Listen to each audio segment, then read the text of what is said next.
Hello and welcome everybody to today's News Tonight, episode 168. This is, of course, the weeknight news show where we're joined by special guests, our lovely patrons, and our amazing YouTube audience to discuss the day's gaming news. I'm your host for today's episode, Ash Paulson, and today I'm joined by my good friend and GVG co-founder, Derek Bittner, along with our very special guest, Twitch content creator and beloved GVG community member, Shellshock. Shellshock, how's it going, man? Oh, it's going great. Thank you guys for having me so far. Of course, dude. It's our pleasure to have you here. Dude, we've met you so many times at PAX. Yeah. Oh yeah.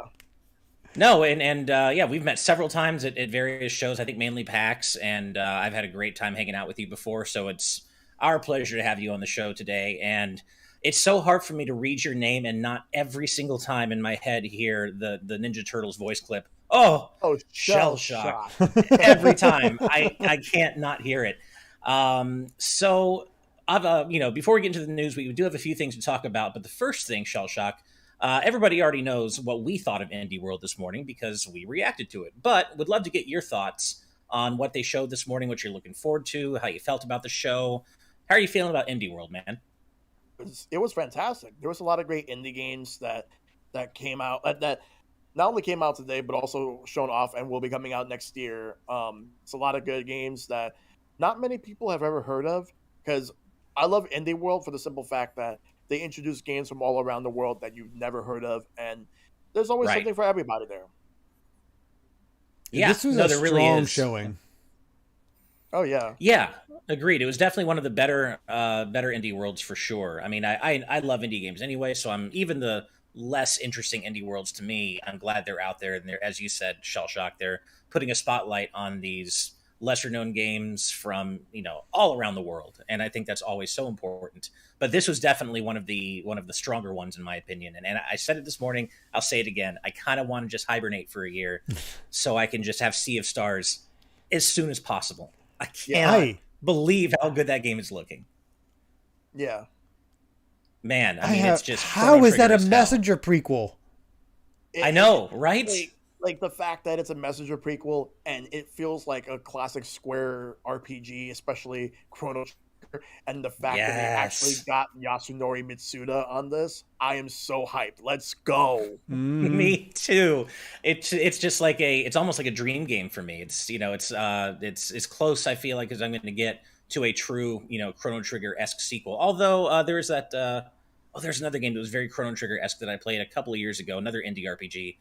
And the name escapes me. Was it indie or was it one of those Tokyo RPG Factory one, the first one that they? No, it was true indie. It wasn't like Lost Sphere or anything like that. I don't know why it's, it's evading me at the moment. But somebody in chat will remind me.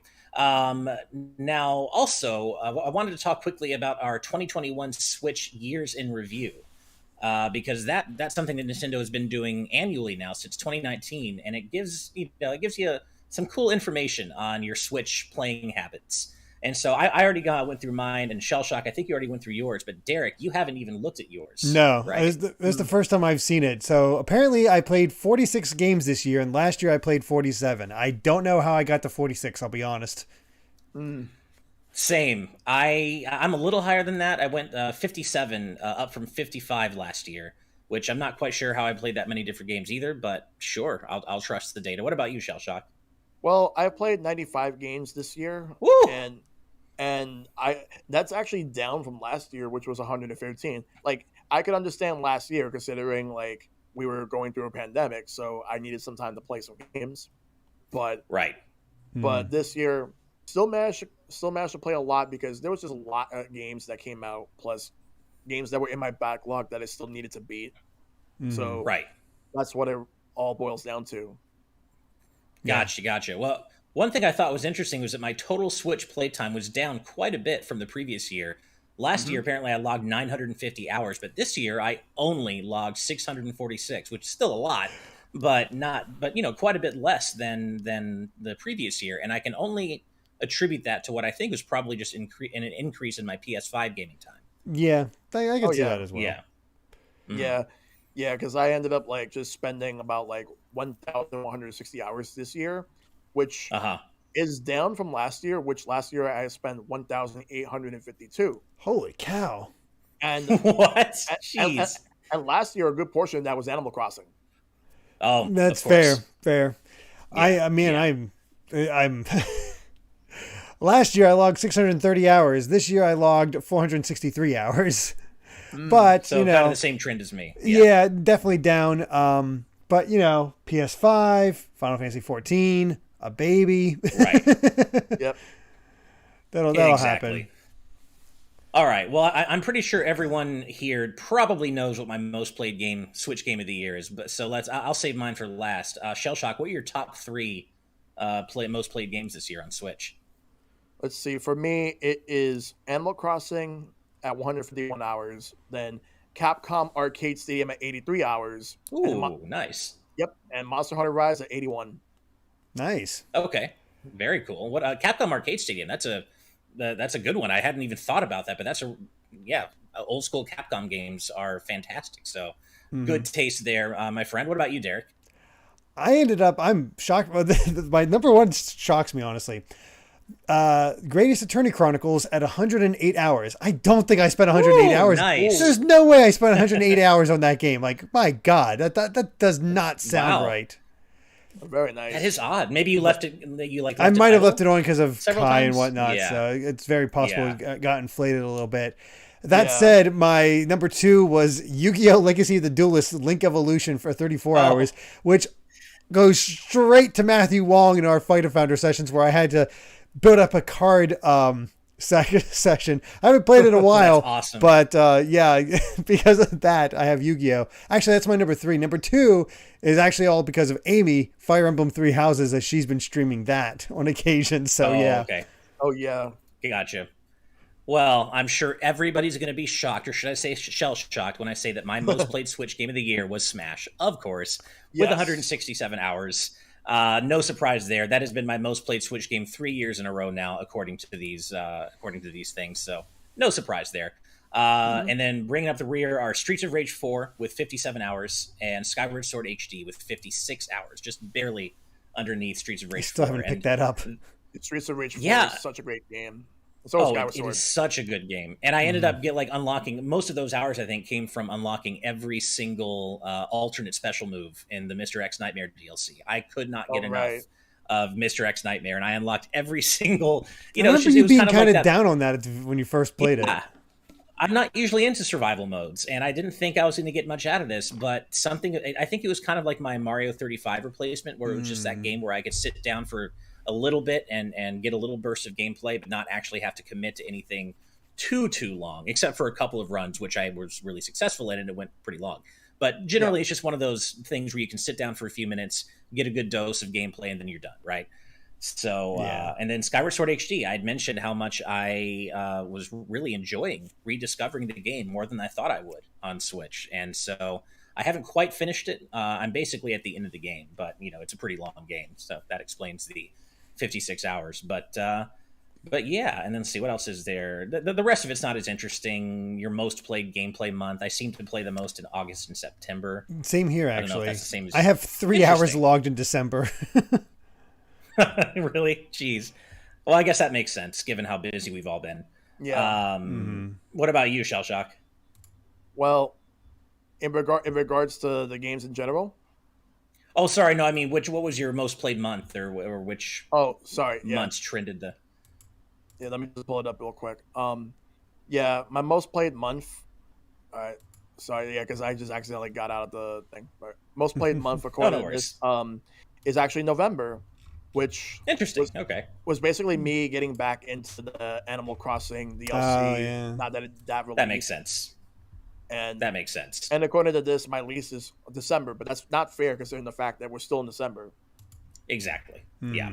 And then I tweeted this out earlier, but this is proof positive why I don't need to switch OLED as much as I want one on principle.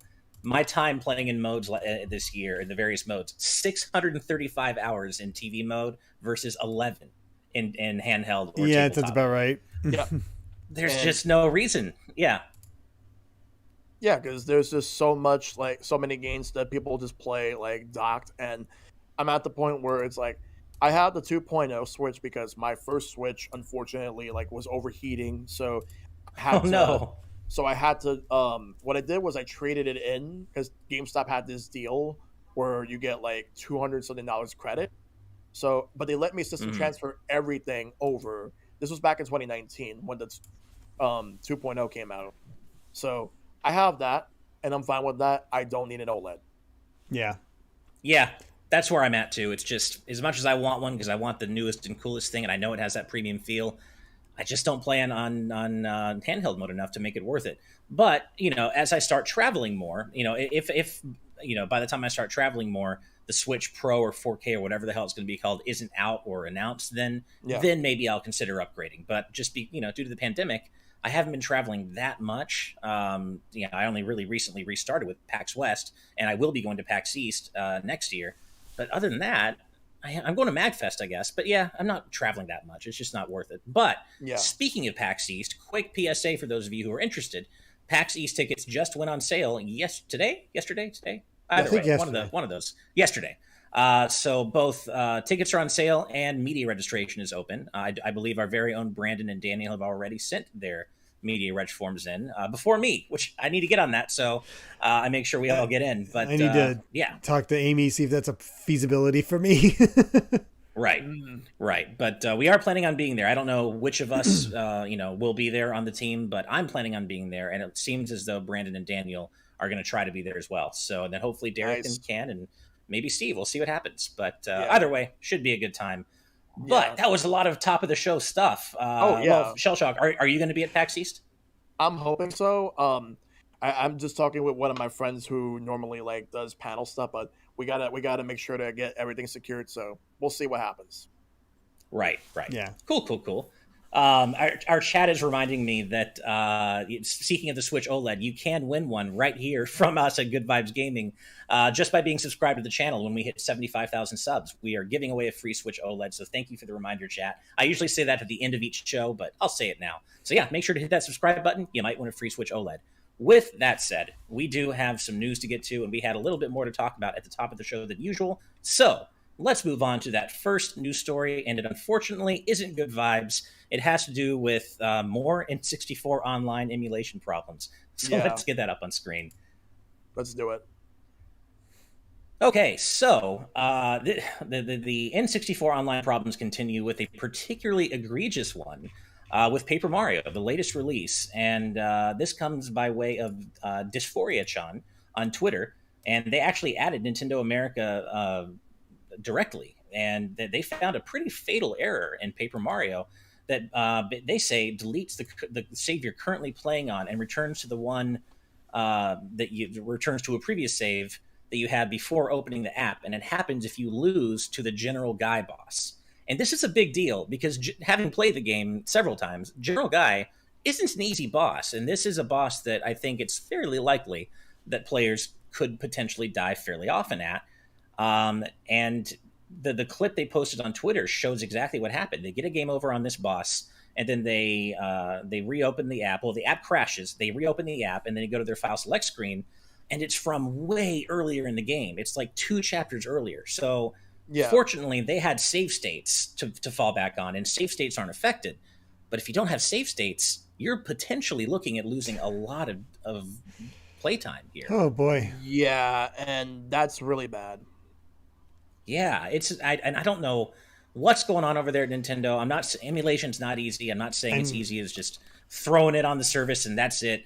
But this is pretty critical. I mean, you can kind of hand wave some of the other stuff we've talked about, input lag and stuff. It's still not good, but it's not critical in terms of actually losing your save data. So I hope they fix this ASAP. This is just Nintendo saying to get good, scrub. How dare you lose to General Guy? I mean, so pathetic. No, but right? Yeah, it's like I've heard so many things about the emulation in Paper Mario in general over the years in like Nintendo's consoles and even like elsewhere, which can't talk about. But anyway, the main thing is that it's very inconsistent, but still, this is something that really needs to get fixed. I honestly don't understand like how this even happened in the first place, but this needs to get fixed soon. Like the fact that there are people paying $50 for this service for something like this to happen is not going to sit well with a lot of people. So I'm hoping that eventually we'll get to a point where things get fixed. And as Rob Arman points out, data miners also found out that there's like that they purposely lag the pause menus in Paper Mario 64 because apparently there's some sort of an issue going on there where like the menus are slow. It's only apparently in the North American and I think the European version. I don't know. I think they were trying to fix something in regards to the pause menu. I don't know, but yeah, this needs to be fixed easily, especially like more so the crashing, but still it needs to be fixed. It's really bad. Go Captain Jay Linebeck with 10 Malaysian ringgits. Sorry, look that up. Nice. Said the Paper Mario N64 is infamous for being poor to emulate as is, so it might be stemming from those general emulation issues, and they just didn't look into them a ton. I don't know. Like the whole thing regarding the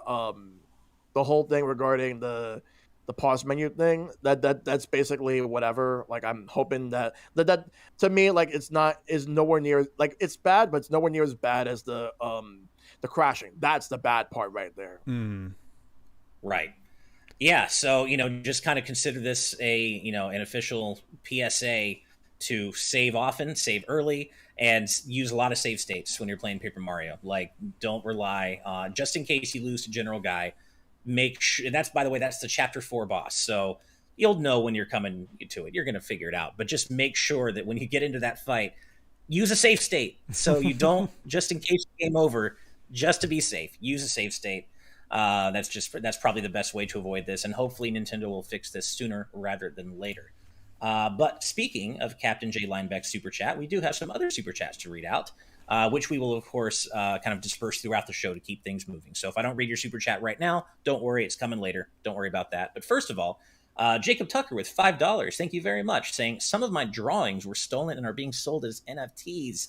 Message to mod and hoping this person is dealt with soon. Good vibes, please. That fucking sucks, Jacob, and I'm really sorry to hear that. I hope you get that sorted out. I hope the mod does what they need to do because that is so messed up. And we've talked a lot on the show about how NFTs are gross, but it's even grosser when one of our very own community members is having their work stolen to be made into an NFT.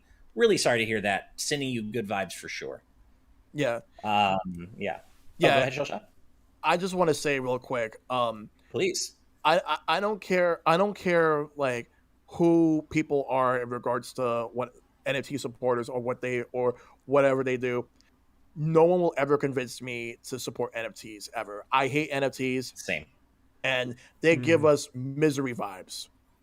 Oh yeah. Definitely. Hey, like I've said before, as far as I'm concerned, NFT stands for no fucking thanks. So that's all I have to say about that.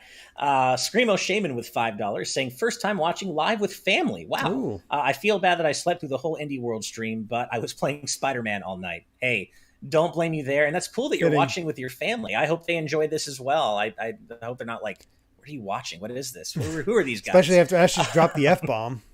Great job, I know, Ash. right? Yeah, right. Yeah. But I hear you about sleep. I had that like terror, that terrifying awakening moment this morning where I didn't remember my alarm going off. And so I scrambled to look at my phone. I was like, oh God, did I sleep through Indie World? And it was only 8 a.m., so I was fine. But that's the worst feeling, isn't it? When you wake up thinking you've overslept and you're just like, you've got that feeling in your stomach and it's... God, I remember getting out of school just in general and waking up and thinking, I'm late for school. I missed the bus or something like that. And that feeling, it's like, oh God. Yeah. $5 from Late Night Sprite saying, River City Girls 2 hype. Got Chicory today and hype for Locomotive for Comedy Puzzle and Love EP. Release the Fox game on Mother's Day, said Spring. Oh, well, God. Thank you. God. There are already people in our community saying that we need to do a Patreon like goal where I have to do a no reset run of the Fox game Of just for Endling. maximum heartbreak. Yeah, maximum heartbreak, maximum sadness. I Mm. don't know. I don't know if I don't know if I could do that. You have to be really careful, Ash. Yeah. Yeah, those yeah, I those do. children are depending on you. I can't. I cannot play a game where puppies are depending on me to survive. It's too. I can't. I can't deal with a fail state in a game like that. I just Oh can't. yeah. Late Night Sprites with actually $2 more too, saying most played game on Switch was Great Ace Attorney, 180 hours because of the music. Can't argue with you there. It's got That's such a good fair. soundtrack. Yeah, and by the way, I believe it was LuxCare who reminded me earlier in our live audience patron chat that the Chrono Trigger-esque indie game I was talking about is Cosmic Star Heroine. I don't know why I couldn't think of the name, I but that don't was think the I'm one I was familiar with that talking one. about. If you're, yeah, Yeah. it's a cool game. I enjoyed it. All right. Well, we do have some more news to get through. Don't worry. Like I said, we will read out other super chats throughout the rest of the show. But for now, let's move on to our second news story, for which I apologize for the people wearing headphones, but all I've got to say is this. All right, let's get that up on screen. So, this is pretty cool. Out of nowhere, Discotek is bringing the Adventures of Sonic the Hedgehog cartoon to Blu-ray in February 2022, and it's going to have a ton of extras. It's going to have all 65 episodes. First of all, it's going to have all 65 episodes, but it's also going to have like the original pilot. It's going to have the Christmas special, Sonic Christmas Blast, original rushes for the very first episode, commentary with the artist and animator Milton Knight on 2 episodes, original commercial bumpers, syndication commercials, an art gallery with rare production art, original packaging art that looks like the Sonic 2 box art, and captions for the hearing impaired, and more. There's even more. This is like the fully featured release of Adventures of Sonic the Hedgehog that you may have already always wanted if you like this cartoon. Shellshock, you were popping off already. Seems like you're pretty excited about this, man. Oh yeah. I grew up with this cartoon. I used to watch this Yeah. a lot when I was a kid, and this show, like, it's obviously like it's not the best show ever made, but No. it's definitely fun to watch. Yeah, it is. I was always a I preferred the Sonic Saturday morning cartoon. I think most people Same. probably did. Same But this is kind of it's bad in a lovable way, right? It's lovably bad and dumb, and it's just kind of like lovably bad in the same way like the Super Mario Brothers Super Show is. I enjoy watching it, even if it's not that quote unquote good. What about you, Derek? Oh, I definitely watched it as a kid. I had the two Yeah. for very confused as a kid. Like, why is this one so cartoony and this one is like super serious? Like, I enjoyed both, but I like you, Ash. I definitely preferred Set AM much more so. Though it's crazy to me that Adventures got twice the number of episodes as Set AM. 52 That's such a compared to 52 compared to Yeah. like 24. It was I don't even know how many Set AM got, honestly, but Right. yeah, it seems like a good release. Like, Discotek has been very appealing to me lately because they keep releasing Lupin stuff, and Lupin is such an anime gap that I enjoy that I'm like trying to resist not picking those up. But Right. who knew they got Adventures, and just again tons of features. Yeah. Soulcaster in our YouTube chat asks, "This is the one with Sally, right?" No, that's Saturday morning, and that's the better one where we think. But no, this is the one with Scratch and Grounder, who I guess looking back maybe could be considered the prototypes for Orbot and Cubot in a weird sort of way. You know, like Eggman's 2 henchmen. Yeah. So this is the other. It was more like it wasn't syndicated as much. Like there wasn't as much of an overarching plot. It was just kind of like Monster of the Week kind of jokey, super short attention span type of. It's episodes. Looney Tunes. Oh yeah, it's like Looney Tunes with Sonic. That's what they were going for. That's the influence. And also, I want to point out in the live audience, Michael McCaw says that Adventures of Sonic the Hedgehog wins out because it has Scratch, the best robot ever made. Yes, I love Scratch so much. Yep, same. Yeah. And Nerd Consultant in our patron chat says if the Saturday morning cartoon gets the same treatment, I will break my wallet to get it. Dude, I am right here with you, but I wonder if that's tied up in Ken Pender's hell, like the Archie comic was. I wonder if that's why we haven't seen that happen yet, because that seems like a slam dunk of a release for Sonic fans, and it makes you wonder why it hasn't happened yet. Oh my god! I don't know. I don't know what. I mean, I think isn't SatAM still on Netflix? Because I know it was on Netflix for a while. I think it moved to Paramount Plus with Adventures of Sonic the Hedgehog. Like a lot of the deep cartoons moved to Paramount Plus. Oh, okay. Oh, well, then maybe there's not any rights issues there. If it's already been on, I didn't realize it had already been on streaming. So if it's been on streaming, then I don't know why they haven't released it as a Blu-ray set yet. That's kind of weird. I think they wanted to do this one first. Yeah, maybe that makes sense. Could be it. Yeah. Yeah. Yeah. But yeah, Adventures of Sonic the Hedgehog coming out February 2022. I think it'll be a fun trip down memory lane. I might pick this up myself. I mean, it has a ton of special features. Yeah, like we're gonna get Sonic Christmas Blast, but the biggest thing out of all of them is the fact that we're going to get the pilot episode that was never aired in full. You only see clips of it on YouTube. Oh wow! Right, and the fun fact about the pilot, Robotnik in that is actually not voiced by Long John Baldry like he was in the show. He's interesting. He's actually voiced by Jim Cummings, who would go on to voice him in SatAM.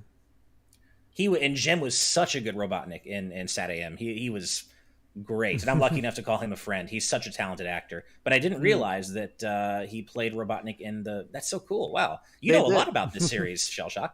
Oh yeah, and even better, they also got the legendary Gary Owens as the announcer for the pilot. Oh wow! Oh cool. They really good stuff. The more you know. They got the commercial bumpers. They got the syndication commercials, production art in here. They got it all. Yeah, and I love the first thing they point out: all episodes in stereo, unlike the most recent DVD release. Good. Like that might sell it for people right there. Like, Although I kind of wish they converted it a little bit to surround, but stereo's good. Yeah. Yeah. Man, Screamo Shaman or Shamas in our live audience patron chat mentions, don't even get me started on Ken Penders. He went full creep recently, and that scares me because he was full creep. Yeah, exactly. How do you go more full creep? Like, I'm pretty sure I don't want to know. Yeah, that's best we just not talk about it. Fair enough. And we won't. But yeah, so coming out February 2022, definitely get your pre-orders in if, that sounds appealing to you with all those special features and stuff. But before we move on with the go ahead. I was going to say, just check out Discotek in general. I think they also, I'm looking at the more of their stuff they have here. They released the Mega Man Complete series on as well, Ash. Oh, I knew that had been released. I didn't know they were the ones who did it. Oh, yeah, cool. If you scroll up a bit, you'll see the box art for it, and you'll pop off. Oh, let's see here. Yeah. Oh, I think I already closed it. That's okay. I don't need to get it, but I won't worry about it in the show. But I'll check it out later. But you would be hyped. It's a Mega Man box art type thing. So but it's using the art from the show. I assume, right? But yeah, okay. So it's cheesy as hell. Of course. Yeah. Oh, of course. Oh, the Mega Man cartoon. I could talk a whole show just about that cartoon alone. It's such a beautiful, beautiful mess. But we're not here to talk about the Mega Man cartoon. Sorry, what? We should have a discussion on it sometime. Yeah, that would be fun. Just talking about how messy, especially the Mega Man X episode is. God, what a horrible episode. But yeah. Oh, man. Yeah. But we're not here to talk about the Mega Man cartoon today. We are here to talk about the news and read out some more super chats. So next up is $2 from Sonic and Mega Man 531. Thank you very much. Asking us Saitama from One Punch Man versus Popeye from Popeye the Sailor Man. Death battle. I have to assume this is Saitama. I don't know much about Popeye, but I mean, he eats spinach and he gets super buff, but he's not Saitama buff, right? Not as much. I mean, it's gotta be. Yeah, as much as I love Popeye, I grew up with Popeye. I think Saitama has this in the bag. Yeah. I feel like he has to. Yeah. But yeah, it's although Classy Mudclip says Popeye has convinced the animator to revive him after death. I don't know anything about that, but that's if he can be revived. I have such an affection for old Popeye cartoons. Like I kind of want to say Popeye because just yeah. So it's so much. I love his muttering. His muttering just makes me so happy. Yeah. I got to go with Saitama on this one still, but that's an interesting matchup. Next up is $5 from Jaden Buck. Thank you very much. Saying, I was playing N64 NSO recently and found out that you can use a sideways Joy-Con to play these games, and the button mapping for it is hell. I don't think I ever would have even thought to try to play N64 games with a sideways Joy-Con. That has to be terrible. That's got to be a sucky experience. I can only imagine. Yeah, exactly. Like, I wouldn't be caught dead like playing a Super Nintendo game with sideways Joy-Con, let alone N64. Yeah. Mm-hmm. Yeah, exactly. Thank you, Jaden, for the donation. Next is $5 from RecBCQ. Thank you so much. Saying, was reminded to check the Nintendo year in review thing. Gamed 483 hours this year. I logged 1,137 hours last year. Holy crap, must have been Xenoblade Chronicles 2. Probably. Xenoblade 2 is a massive game. That'll do it. Especially if you're trying to get all the blades with all the, the RNG, blade stuff. So wouldn't surprise me if it was XC2. Thank you, Rec. Next is $5 Australian from the Chainsaw Experience, saying, maybe it's just me, but I've had no issues with the N64 online so far, but I haven't reached that boss yet, so we will see. Well, that's good. Glad you haven't noticed any issues on your end. And like I said earlier, some of the other stuff is a little bit, it's a lot less egregious, and you're not going to notice it necessarily more minor. As much. It's just people wanting that perfect experience. Yeah, like minor visual glitches and input lag, stuff like that. I feel like some stuff is blown out of proportion. It's just, to me, I feel that the saving is the saving after 4 boss is really the major legitimate one for me. Right. All right, and then one more super chat for now. That's $5 from Hendrix Trog. Thank you so much. Saying, I've gone ahead and pre-ordered the Discotek Sonic release. Still amazed Discotek is also releasing Street Sharks as well. Street Sharks? What? Yes, that is a blast from the past. They gotta, if they're doing Street Sharks, they gotta do ones like Biker Mice from Mars, and I'm sure they'll try. Man. Yeah, I'm sure they'll try. Yeah. I would love them to do Mummies Alive. Oh God, man. Mummies Alive. Yep. Very underrated. I hadn't heard Mummies Alive in a long time. Wow, that's a deep cut, man. Yep. All right. Well, that's it for super chats for now. We'll of course read any further ones later on in the show between other news stories. But for now, let's move on to our main news story of the day. And you may want to hold your breath because this one's pretty wild. Let's get that up on screen. Boo this man. So, some new Nintendo patents have surfaced, unveiling what seems to be hints at some of Breath of the Wild 2's gameplay mechanics. Now, of course, these are just patents, so we can't treat this as absolutely confirmed, but it does back up some of the stuff we've seen in Breath of the Wild 2 trailers. And there are 3 patents, it looks like, focusing on 3 different gameplay mechanics. The first one is it kind of details the ability we've seen in the Breath of the Wild 2 trailer for Link to phase through a suspended platform to below its surface to kind of phase through the ground.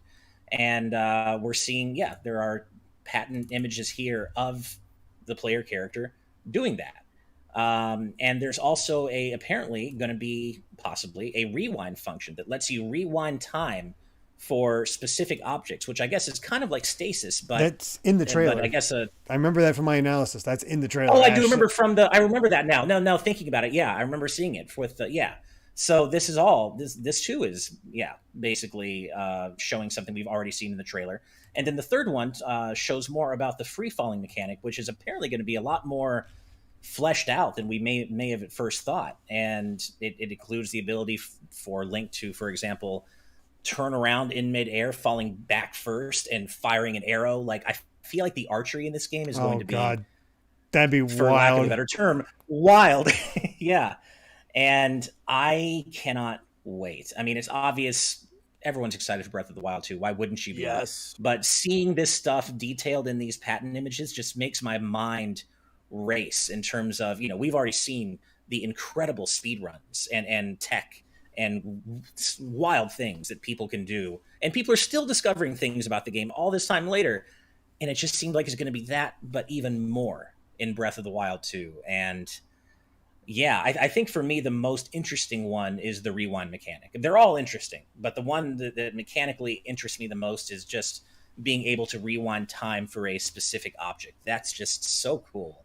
What are you guys noticing about these patent images? Anything I haven't brought up yet? Looking at everything here, nothing that you haven't brought up yet. Yeah, Yeah. It's more just go ahead, Derek. Yeah, it's more the fact that that it kind of expands on what we saw hints of. And I like that idea. I mean, the fact that you can fall on your back and shoot straight upwards or other directions is cool. It makes me imagine the whale boss in Skyward Sword, except you're getting thrown off it at some points and you're basically having a midair boss battle where you're positioning yourself and trying to maintain height, catch on, really go all out. It's like there is some crazy potential for that type of boss fight, and just making it that much more epic to have. Again, you're literally trying to hang Shadow of the Colossus in midair with Breath of the Wild air mechanics, or shooting mechanics and stuff like that. That's yes, please. That'd be awesome. Yeah. It is probably worth noting that the patent image for the rewind mechanic kind of tells us that the rewind mechanic's probably going to be governed by a meter, which isn't surprising, but there's going to be some sort of rewind meter telling you just how much you can rewind an object or how long you're able to use the ability for. So that's that doesn't make sense, or that's not surprising that it would be governed by a meter. And then this last patent image of Link falling, it seems like there are so many different ways that he can fire for his bow in the air now. It seems like they're really expanding that from like one specific form of firing whilst in the air to doing it a bunch of different ways, kind of acrobatically. Like Link is like a full-on acrobat in this game, it seems like, or it seems like he's gonna be. And you can like shift your stance, or at least it seems like from the patents that you can shift your stance and positioning in the air. This is just, oh man, there are so many. My mind is racing with the possibilities here, you guys. Yeah. Somebody's going to have Link turn around so his back's facing to the ground and just sort of lazily fall and like just smack into the ground and die. Like that's just a thing you do. Yeah, they're going to be all the game over compilations, I'm sure. Let's see how much we can break Link. I'm waiting to see how all the speedrunners are going to tackle that, if any of these are definitely going to be implemented into the game. Yeah. I do agree with a criticism that our good friend Rob, R-Man Xmas, has in our live audience chat, saying, I hope they really improve on the bosses. Breath of the Wild's bosses were blah, in my opinion. And you know what? Not only do I agree, but I would extend that to the dungeons as well. The Divine Beasts were cool, but they all felt a little bit too similar to me in the end, and I really hope dungeon design is something that really gets looked at again in Breath of the Wild 2, like really gets improved. I really like when dungeons feel themed and different from one another, and the Divine Beasts just kind of all felt a little bit homogenous to me in the end. It's really hard for me to pick out any specific rooms from any of them. They all just kind of blended together for me. Yeah, pretty much. I can't remember a thing, I'll be honest. Fair enough. I just want to see exactly where they're going to go. I need to replay the game. It's been a while since I played Breath of the Wild.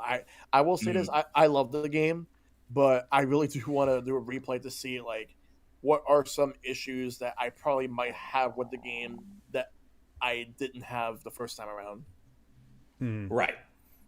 Yeah, I want to see dungeons that really pull me into their aesthetics and feel like a proper, just different world that you're exploring. And the reason I say that is because I was thinking about how I played Skyward Sword HD so much this year, and I was reminded all over again how the Ancient Cistern is, say what you will about Skyward Sword in general, it's not a lot of people's favorites, but I would argue to my dying breath that the Ancient Cistern is one of the best dungeons in Zelda history. It has so much personality. It's so memorable. And it's so clever in the way the way you have to get to the boss room. It's a standout dungeon. I want to see Breath of the Wild's gameplay and whatever 2 adds married to that kind of just top-notch dungeon design. Agreed. I would like to see that. But one other thing is, how about this? Less shrines, but those shrines that you would have become more challenging as a way to continue to test your skill. I like that. That makes I sense. like that because Breath of the Wild had a weird difficulty curve where it wasn't so much a curve as it was a crescendo, where it kind of started off difficult and it got more difficult to a point. But then as soon as you get just enough heart containers and just enough stamina, or when you learn how to cook all the right foods, it gets so easy. Like it gets shockingly easy. And I hope they find ways to maybe maintain that difficulty curve a little bit better in Breath of the Wild 2, where it stays difficult, or at least maybe it starts a little bit easier, but actually does gradually get more difficult throughout the game, as opposed to get difficult at the midpoint and then kind of just drop off a cliff because you figured out the right recipes or you have a bunch of hearts, whatever. And what I've mentioned this before, one way I do think they could do that would be seemingly fairly simple, is just give Link a hunger meter or a stomach meter or whatever. Make it so he can't eat 25 meals in a battle, right? Like, he should have a cooldown. Yeah. When you eat, he should have a cooldown. Yeah. Like he gets full. Mm-hmm. Yeah, he gets full. Show his belly getting bigger. Yeah, oh, exactly. Boy. But, oh man. But the Vedron says make Link need to go to the dentist. I don't know about that's a little bit too real. I don't think they're going to do that. No. But I do love the idea of just, limiting sure. Can you make and carry around 85 health restoring recipes? Sure. But you can only eat one every so often, right? And I think that'd be a good way to introduce a little bit more difficulty, without upending too much of Breath of the Wild's design. But, yeah, man, what we're seeing in these Breath of the Wild 2 patents just, gets me more excited than I already have been for the game. It's, I think I speak for all of us when I say that. But I don't. Did either of you have anything else you wanted to cover in Breath of the Wild 2 before we move on? Not a ton. It's just there's a lot of promise here, a lot of potential, and God, I can't wait to see more. But I'm just like, I tend to put it out of my mind because it's like it'll get here when it gets here. If I'm looking forward to it, it's harder to wait. Yeah, at this point, I just want to see like what they'll show us the next time they show us the next trailer, and then I'll keep my hype going. Mm-hmm. I do think we're going to see it next year. I think it's going to be like holiday-ish 2022, but I think we're going to get it next year. I have a feeling. I have a feeling that it will be next year.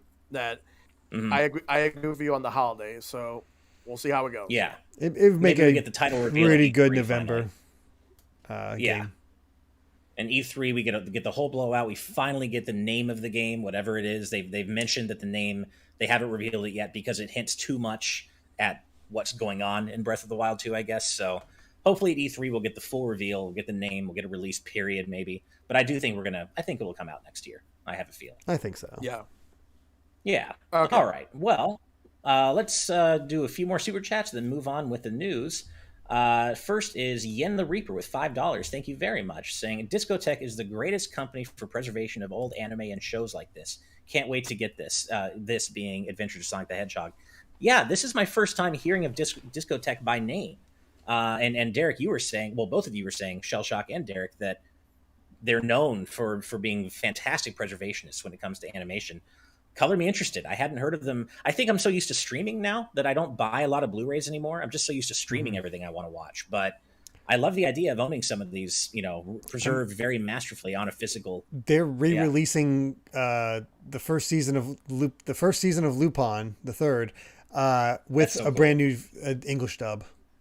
Like, they go hard. That's really a brand new English dub. That's not cheap either. That's really cool. Wow. That's really neat. And as Rob Arman Xfins points out in our live audience chat, pre-orders for Adventures of Sonic the Hedgehog are $20 off. So for those of you out there who are interested, get in your pre-order now because you can save $20. If I go buy it. Yeah, exactly. But not during the show. Wait till the show's over, then go pre-order it. Yeah, of course. Next is $5 from Screamo Shaman. Thank you so much. Saying, I'm just waiting for Discotek to license Gregory Horror Show. I want a way to watch that in not garbage quality. I'm so sorry to say I have not heard of Gregory Horror Show. Have you guys? Gregory Horror Show. Not familiar with that one. I have not heard of that. I've heard of it, but I haven't seen it. It's a Japanese animated series. CGI anime television series created by Naomi Iwata and televised in Animax and Asahi National Broadcasting Company. There's a game based on it. Yeah, cool. I got nothing. I've never heard of this. Yeah. Like, wow. Oh, I'm looking at the images, and I've it never is. seen this. Ooh, that looks demented. It looks a little messed up, actually. It's a Yeah. little scary. What in the world? The game has a Did You Know Gaming video, says Rob. I didn't. Oh, wow. I didn't know that. Huh. Oh, Jet Set points out it was a Capcom made the PS2 game.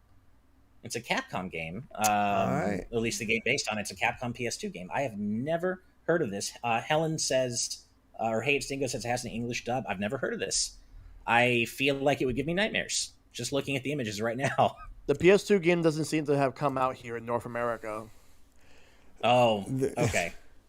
That makes sense. There's I like feel Japan this is and super Europe. niche. There's a lizard girl dressed up as a nurse with a giant needle, saying, Oh man. you know, basically like, "Oh, come out, it won't hurt," or something like that. It's like, I'm gonna leave. Well, thanks for pointing that out, Derek, because speaking of needles, Thomas Nerds Out with a $5 super chat. Thank you very much, saying, got my first COVID shot down, waiting for January 5th to come along. Until then, my arm soreness will be my priority. Well, first of all, congrats on getting your first COVID shot. I'm glad you're getting vaccinated, being safe. But yeah, that arm soreness, it is real. It is awful. Yeah. And I'm not sure. I haven't heard whether or not the boosters make your arm just as sore, because I'm due for my booster. I'm going to get it ASAP, but I'm not looking forward to the associated arm soreness if the boosters make you just as sore as the first two shots. I don't know. But I've heard, I have heard, weirdly enough, that from friends who didn't really feel the side effects from their first two shots absolutely got taken down by the booster. Like it made them feel like shit, and vice versa. I have friends who really, suffered with the side effects for the first few shots, but the booster was no issue for them. So it seems like it's kind of a random, you don't know what you're going to get with it in terms of side effects. Yeah, everybody's different. Yeah. Because when I got my first shot, I had no side effects. The second, all I got was a sore arm for a day, and the booster, I got nothing. Huh. Oh, interesting. Well, never know. At least the booster didn't. Yeah, you didn't feel crappy with that. I don't know what's going to happen with me. We'll see. But I'm going to try to get mine on Friday, I think. And so if I'm not here on Friday TNT, you already know why. But I'm going to try to get my booster on Friday morning and see how I feel later in the day. But all right, well that's it for super chats for now. So let's go ahead and move on to our next story, which has to do with a game I personally am so hyped for. Let's get that up on screen. All right. So, Square Enix has delivered some release information about Chocobo GP. It's coming out March 10th, 2022, so not too long from now. And it's going to release alongside a free Lite demo version, which will be free to play, as I mentioned. Unfortunately, though, it is going to be digital only in the West, which, for you physical game collectors out there, that is a bummer. Chocobo GP seems like the kind of game that probably could do all right with a physical release here, but maybe limited run games will pick up the slack, Square Enix's slack later on, but it is going to be digital only. However, the good news to that bad news is that it's going to have Esper-Terra in it. Esper-form Terra from FF6 is in the game story, suggesting she's going to be playable. I'm so excited. That's the coolest thing, and that also that explains now why Zozo was chosen as a track. So you got Zozo and Esper-Terra joining Vivi. I believe Steiner has already been confirmed to be in the game. Alexandria as a track. So FF6 and 9 are getting a ton of love in this game. Go ahead, Derek. Oh, no, I was just saying, like, Gilgamesh is in there. There's the typical is a Chocobo. There's all kinds of just great fan service for those more classic Final Fantasies, and it looks delightful. I'm really looking forward to this one. It'll be nice to have a new kart racer to play. I'm so excited. And the trailer just looks great. It looks like it's a nice 60 FPS, even on Switch it looks like, which is great. And it's just it's a pleasing game to look at, behold, and hopefully it's as fun as it looks, because what I've seen so far, I'm so into. And I can't wait to find out, who else is playable, what other tracks are going to be in the game. This just seems like it's made for me. Shellshock, you seem pretty hyped about this too, yeah? Oh, yeah. Like, honestly, first off, if Nintendo's not going to make Mario Kart 9, Square Enix has got you covered for this one. Yep, definitely. And honestly, with this game, it's nice to see a lot of Final Fantasy 9 love. I remember watching my brother play Final Fantasy 9 back in the day, and it's one of his favorites of all time. And growing up, I've always been hearing a lot about how many people have been talking about how Final Fantasy IX was not good, which I don't agree with any of that because What? those people are the only ones that they play like 7 and possibly 8 and 10 or whatever. But no, like Final Fantasy IX is a really great game, and now like I'm seeing a lot more people showing how much they love that game. Yeah. So, like, as they should. We have a word for people who say FF9 is bad. It's called wrong. Wrong. Yes. FF9 is great. FF9 is amazing. Come on. Yeah. It's just so great to see 6 and 9 getting so much love in Chocobo GP, and I really, really am looking forward to this game. But there's an interesting wrinkle to this story as well, and this was pointed out both by Nonary Brain on Twitter as well as our own very good friend John Cartwright. Chocobo GP joins three other Square Enix games, all releasing in the month of March 2022. And I cannot fathom the reason why. So we've got Babylon's Fall on March 3rd, Triangle Strategy the next day on March 4th, Chocobo GP on March 10th, and then Final Fantasy Origins Stranger of Paradise March 18th. What is the play here? Why would Square just... why do you not want to spread the love a little bit? I mean, it's just like... They're blowing their whole load on March. In the patron chat says fiscal year, baby. That is all that is. It's like true. Yeah, fiscal year. Something to help the fiscal year. Good point. Like, yeah, like I just don't understand that. Like the fact that you have these 4 games, your own games that whether you've developed or you published, and they're all coming that close to each other. Like, right. You could have released Babylon's Fall in like February, but then again, February is a crowded month as it is. But you could have released it any other time, and you could have released Chocobo GP to probably like maybe like April, and Strangers of Paradise to probably like May or something, while keeping Triangle Strategy in March. You don't need to do this, Square. This is not a problem. You could have just moved them like to different months or different weeks or whatever. This is too much. Yeah, I mean, a few people are pointing out in our patron chat that perhaps some of the audiences for all these different games aren't overlapping, and that may be true to a point, but at the same time, if you're a hardcore Square Enix fan, I feel like you're at least probably going to play Chocobo GP and Stranger of Paradise. Babylon Fall probably does appeal to a completely different audience than the others here, and I feel I'm not sure who Babylon's Fall appeals to be honest. It does not look good. Exactly, and then I guess Triangle Strategy kind of probably falls somewhere in the middle. It might overlap with some of the people who are looking forward to Chocobo and Stranger, but maybe not. Yeah. And I hadn't thought about the fiscal year aspect, so that is likely why. But I mean, I guess if you're a Square Enix fan, you're eating in March 2022. Although with that said, I as a Square Enix fan really couldn't care less about Babylon's Fall. I feel like they're sending that out to die. As you said, Derek, who is that game even for? I don't know. I couldn't tell you. Yeah. But I mean, Triangle Strategy, I'm interested in, but God, that game is going to be really long, so it might be good to have Chocobo GP on the side to, take a break. Yeah. Just based on that demo. And I feel like Stranger of Paradise, that's going to be a meme game. Like, people are going to pick that up just to pick it apart. Oh yeah. That's the kind of game I feel like I'm going to pick up to play on the easiest difficulty. I didn't really like the gameplay in the demo so far. I'm just going to knock it down to the easiest difficulty and just enjoy the stupidity and enjoy the edgelord nonsense and probably enjoy it for that. What about you, Shellshock? Are you looking forward to anything coming out in March besides Chocobo GP on the Square Enix front? Just Triangle Strategy. Babylon's Fall, I'm just going to probably wait until like there's a sale on it. I don't think I'm going to get it day one, and I'm not really impressed with it. And as far as Strangers in Paradise, I am not really into that one. It's just not for me. Yeah, fair. I want to go there for the edgelord dumbness, and then that's kind of it for me. Yeah, and I am looking forward to Triangle Strategy, though, like you said, Derek, it is indubitably going to be a very long game. And so I'll probably be playing it alongside Chocobo GP. I can't imagine that I would be able to finish it anywhere close to 6 days. Yeah. Plus, Forspoken's coming out. Right. Like Forspoken, which is later spring, on. right? Spring. I'd rather focus on that. That looks way better. Yeah. But still a good month for Square Enix fans for sure. But of these, I am absolutely most excited for Chocobo GP, and it really isn't even close. I like the triangle strategy demo; it's fun. I love the FF Tactics aesthetic. I love the soundtrack, the whole thing. It's great. But Chocobo GP is just in my veins. You guys know me. I love arcade racers. I love Final Fantasy. And then Esper Terra. Come on, you got me at Terra. She's like one of my favorite Final Fantasy characters of all time. You got me. It's over.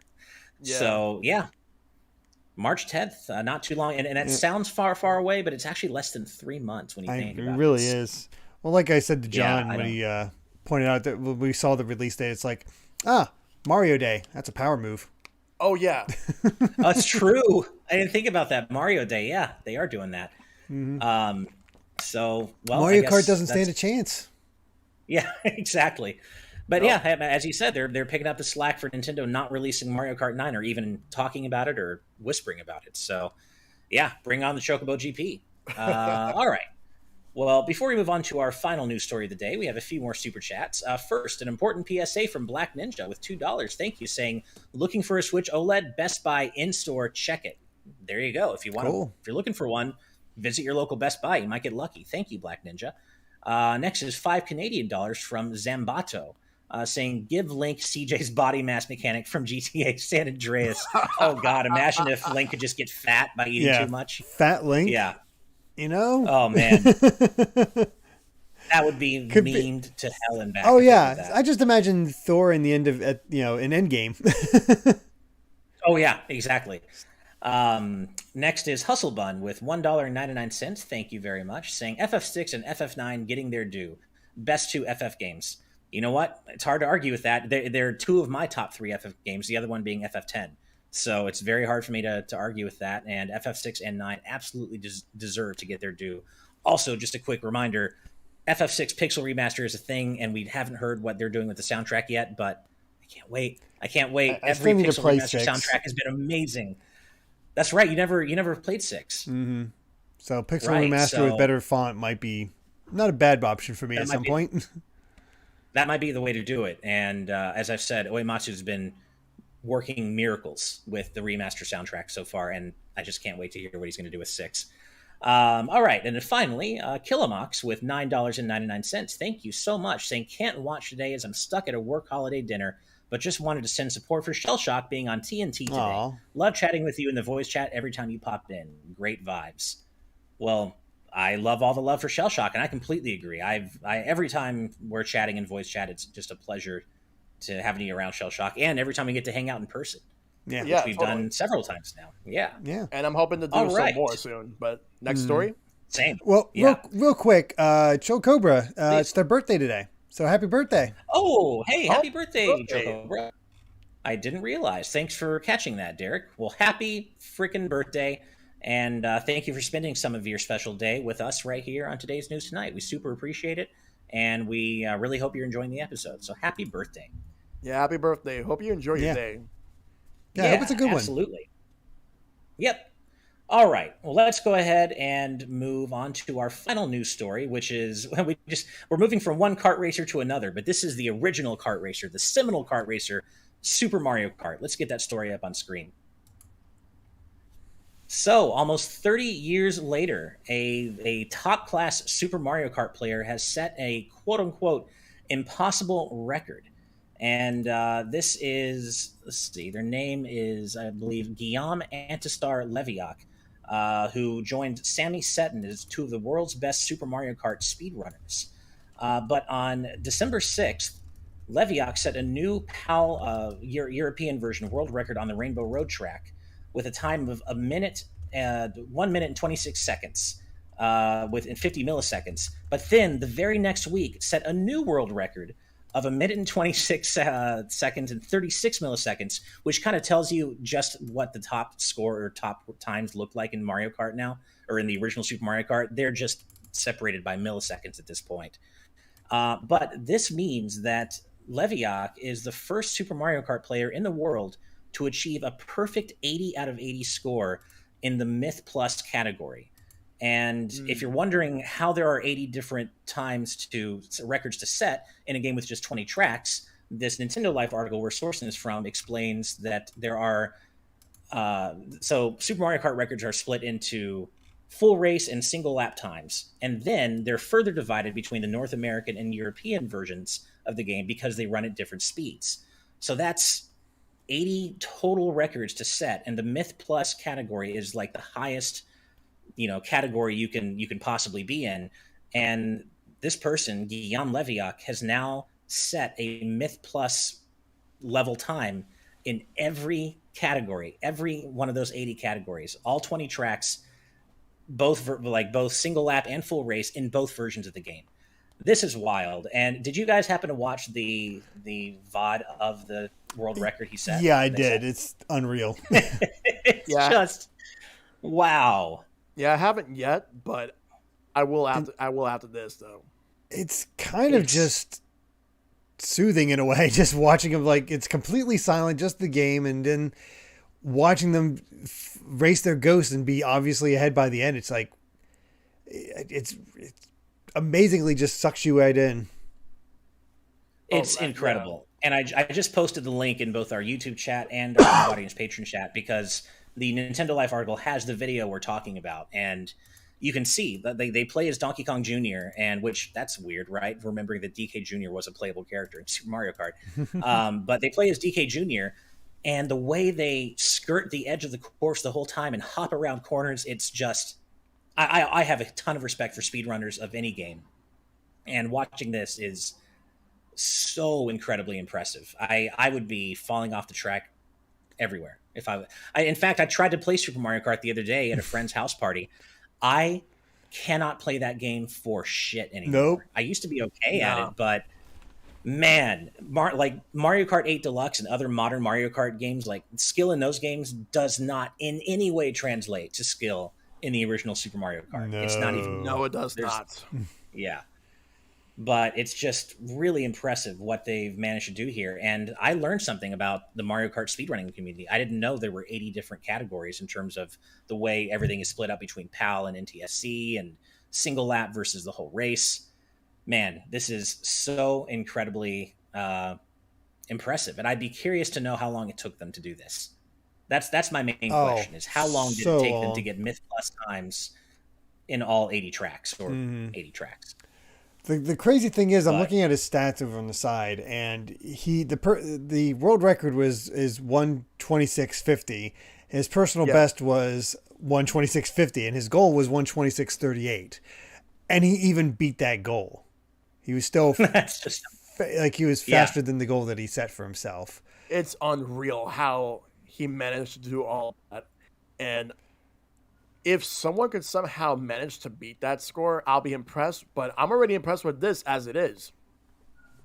Well, it's funny you say that, Shellshock, because if you watch the video, you can see that there are actually parts of the track where his ghost is barely ahead of him. So that means that technically it isn't a fully optimized run. It's like 99.9% optimized, I guess. But the fact that his ghost is ahead of him at certain parts of the race tells you that you could possibly actually shave a few more milliseconds off. And I have little doubt that this guy's going to try. Oh, yeah. But, yeah. Yeah, I'm looking here come the hype police. Yeah, the hype police. Yeah, we get that here too. But yeah, I'm watching this video right now, and amazing how like all these tricks that he's pulling off just to be able to get through as fast as he can with DK Jr. Yeah. Apparently DK Jr. is the key, I guess. I don't know.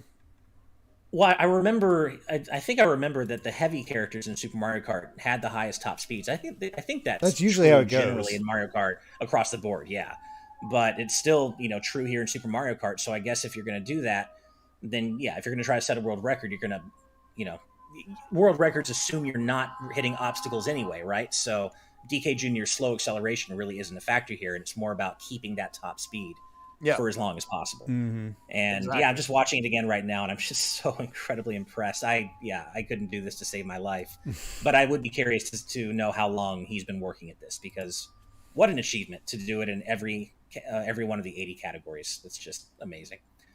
But yeah, that does bring us to the end of the news for today. I thought that was a kind of a fun, nice, light news story to bring us out of today's episode. But as always, before we head out, Shell Shock, please let our amazing audience know where they can find you on the internet, man. Well, you can find me on Twitch, YouTube, Twitter, also like Instagram at ShellshockPrime. It's just ShellshockPrime, same thing everywhere. I stream on Twitch a lot. I stream usually Monday through Thursdays and occasionally Sundays, but mostly Monday through Thursdays. I practically play anything Nintendo, retro games, and so much more. Nice. Well, everyone, please make sure to go check out Shell Shock's content, because truly, like, if we talk about good vibes here on the channel, Shell Shock is the epitome of good vibes. I've had the honor and pleasure of hanging out with him in person multiple times now. So has Derek. You know, Derek can back me up. Oh, yeah. Shell Shock, you are the epitome of good vibes, man. So thank you. Please go show him some love on his various channels. And a perfect super chat to close things out here. $5 from the Fusion Warrior saying, "Yo, my guy Shell Shock, great to see you here." So you got a fan in the chat, man. Oh yeah, I know. Yeah, I know Fusion. They have been Nice. one of my best friends for so many years. Like, and all I have to say is it's great to see you. Nice. Awesome. Well, before we head out, I do this to some of our guests because I like to know the origins of some of your names, and I'm curious, Shell Shock, how did you come up with your name? What's the origin of that? Well, the name Shell Shock comes from my love of Ninja Turtles, as well as Nice. my favorite Pokemon is Blastoise, and in the first movie there was a Blastoise named Shell Shocker. And, Oh, right. That's true. And I went with Prime because whenever because I had different aliases with Shell Shock, but then I settled with Prime because for whatever reason I used to think that there's no other Shell Shock that is as good as I am, but at the same time, like, I shouldn't really think that, to be honest. But that's practically how I thought about it 10 years ago. Mm. Hey, well, you're my favorite Shell Shock, so Yeah. you got thank you. that. Yeah, Thank you're you. my favorite Same. Shell Shock for sure. Way more fun than getting a game over in a Ninja Turtles game. So, you're definitely my favorite Shell Shock, man. Yeah. But no, seriously, thank you so much again for being on the show. It's been a true honor and pleasure, and we would love to have you back sometime. Thank you so much. I would love to come back. And thank Yeah. you guys for having me. Absolutely. It's our pleasure, man. And as always, we do have to thank every single one of our amazing patrons out there for supporting us, supporting the channel. We really couldn't do it without you, and that is especially true of our patrons at the producer tier and above. Because without your support, today's news tonight would not be happening. We couldn't do it, and we love hanging out with all of you every week, doing this, talking about the gaming talking about gaming news, having awesome special guests like Shell Shock on. So seriously, thank you so much to every single one of our patrons at the producer tier and above. But as always, we also owe an extra special thank you to all of our patrons at the executive producer tier and above. And those fine, wonderful, amazing, incredible folks include Brandon Bovia, Rob Arman X, Fangs, Dan and Twistle, Z Patty, Hyrule Hermit, Sky Blue Flames, Eastman 23, Adam O'Sullivan, Octopuppet, Richard Herrera, Michael Phone, The D-Pad, Vesmio, Waffle King, Romsky 113, Critter XD, Kitty Kong Fax, Angel Martinez, Vedron Hotik, Joshua Hunter, Benny Yao, Azran 127, Black King, Pagrima, Geller, Joseph Rutkin, Titus Malvolio, Geeky Griffin, Lucky Wonderfish, Kyle, Top Dog 23100, Young Ben Kenobi, Doug Shomix, Andrew Medeiros, Orem M, Becca, Rocks the Cat, Killamox, Eddie B, Kai Ed, Kit Fisto, Kenneth Lee Stingle, Jessica Toad, Deaneth, Kota, Sci-Fi Lullabies, Michael McCaw, Matthew Wong, Goron Amber, Straight Lace, Justin Matthews, Hoobie, Too Much Spaghetti, Mega Conrad, Ascaron 809, Ryaner, Ditto M, Captain Finlandia, 60 Minutes and 60 Seconds, Nathan Steele, Spicy Pand Otter, The Game Orb, Spicy Pand Otter, The Game Orb, Dano the Artist, Super Gamer Dude 101, Grantles, Ravelox, Synchro Lord, Rosa Pardo Bowling, Hey Steve's Mom, Kotar Peck, Scuff 196, Kane Woolley, Skull Kid Tiger, Darksteel 01, Jason Uloa, Jaden Buck, Phantom Project, Cystic Warrior 29, DJ Jurassic, Super Dank Awesome Unicorn Guy, Dinner Sonic, Darik, Jeff Ed, Stag Nasty,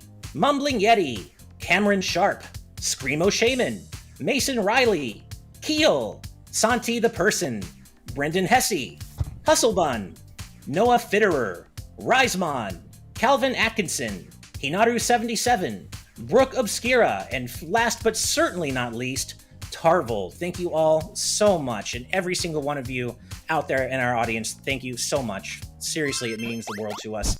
And if you're interested in finding out how you can get on this list, as well as do other cool things like participate in our live audience chat, which you can see right here on the screen, head on over to patreon.com/gbgaming, where we offer a variety of tiers you can start us at, or you can support us at, starting at just $1 a month. But even if you can't support us on Patreon, you can only support us here on YouTube. That would mean the world to us.